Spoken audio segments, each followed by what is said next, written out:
Lord, the morning is here. It has arrived the way it always does, quietly and without fanfare, pressing its first pale light through the darkness, until the darkness simply has nowhere left to stand. And I find in this early stillness that the light outside is speaking to me about the light within, about you, Lord, and about what it means to begin a day in your presence rather than in the company of my own unsteady thoughts.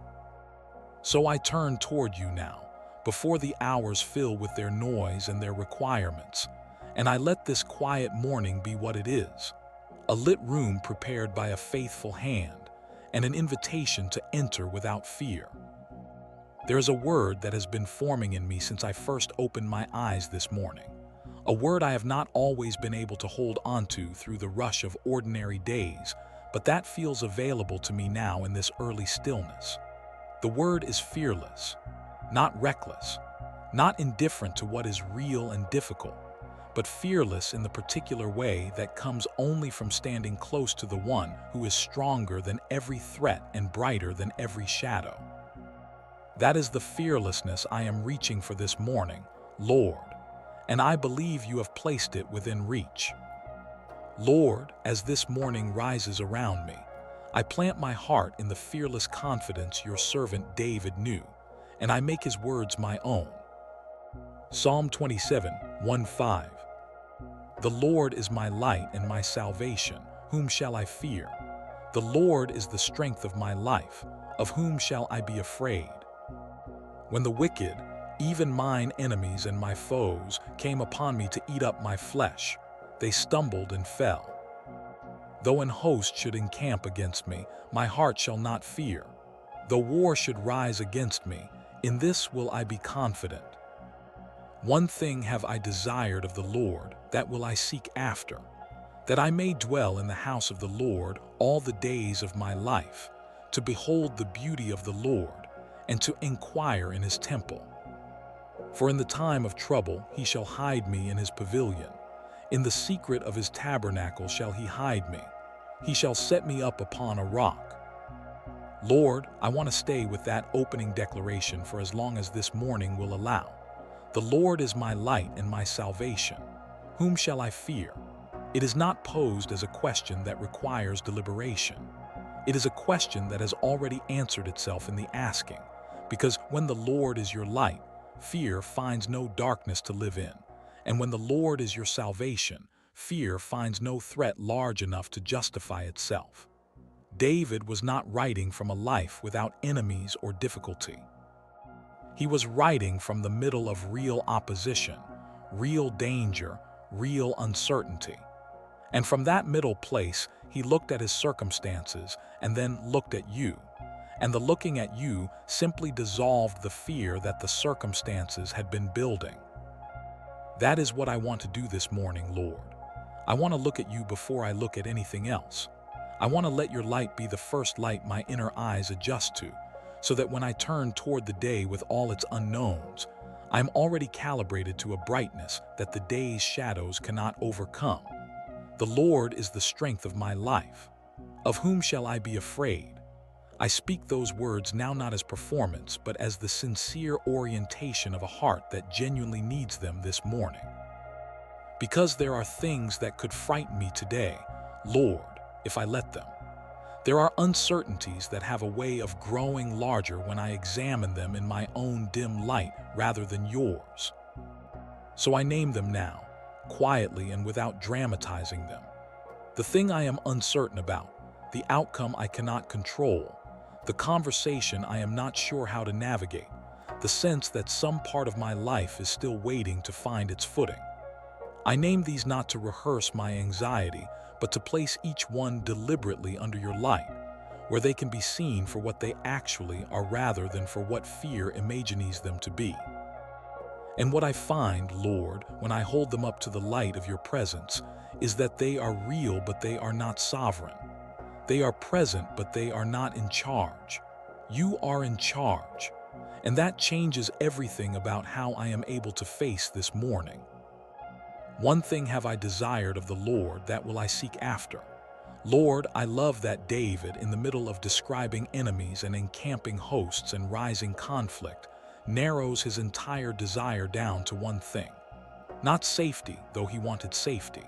Not victory, though he needed it. Not the resolution of every threat. One thing: to dwell in the house of the Lord all the days of his life, to behold the beauty of the Lord, and to inquire in his temple. That singleness of desire is something I want to carry into this day. Lord, not the scattered wanting that pulls in several directions at once and satisfies none of them fully. One desire beneath all the others: to be near you, to see you clearly, to remain in the place where your beauty can be beheld and your wisdom can be sought. Let that be the organizing desire of this day, Lord. Let it be what my other desires arrange themselves around. Let the work I do today be done in the awareness of your presence. Let the words I speak today come from a heart that has spent this morning genuinely seeking your face. Let the decisions I make carry the texture of someone who has inquired in your temple rather than simply consulted their own preferences. And when the day pulls me in its various directions, as it will, let there be something in me that keeps returning to that one thing, that central desire, like a compass needle returning north after being briefly displaced. Isaiah 41:10 comes to me now with the particular warmth of a word spoken directly into the morning's uncertainties. Fear not, for I am with you. Be not dismayed, for I am your God. I will strengthen you, I will help you, I will uphold you with my righteous right hand. Lord, that word uphold carries something I need today. Not just strength to perform or courage to proceed, but upholding, the sense of being supported from beneath, of having a hand beneath me that does not withdraw when the ground feels uncertain. I ask for that upholding today. I ask for it in the moments when my own strength is sufficient, and in the moments when it quietly is not. For in the time of trouble he shall hide me in his pavilion. In the secret of his tabernacle shall he hide me. He shall set me upon a rock. Lord, that image of the pavilion, that sheltering enclosure where the protected one is hidden away from what seeks to harm, feels like exactly the right shelter for this morning. Not hidden in the sense of being removed from the world and its demands. Hidden in the sense of being covered, of having a place to return to at the center of even the busiest and most demanding day. The rock beneath me, the pavilion around me, and your presence as the atmosphere of both. I think of what it means to move through an ordinary day from that sheltered, rock-standing place. It means I do not need to be destabilized by every difficult thing that presents itself. It means I can be present to what is hard without being consumed by it, because my stability does not rest on the difficulty resolving itself, but on the rock that does not move regardless of what the surface conditions are doing. Lord, set me on that rock again this morning. Not because I have fallen far from it, but because I want to begin the day clearly standing on it, aware of what is beneath me and grateful for the one who placed me there. Psalm 27 ends with a word that I want to receive as my closing commission for this morning. Wait on the Lord. Be of good courage, and he shall strengthen your heart. Wait, I say, on the Lord. There is real instruction in that word, wait, Lord, because my instinct is so often to move before I have listened, to act before I have received, to fill the silence with my own attempts at solution before I have allowed your wisdom to make itself known. Waiting on you is not passivity.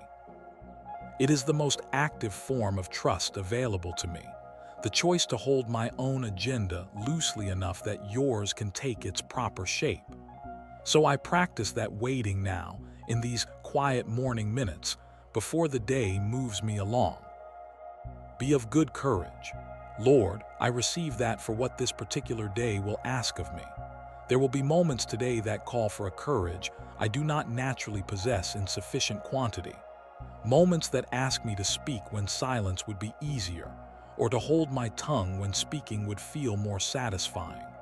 Moments that ask me to trust when the evidence available to my senses is not yet conclusive.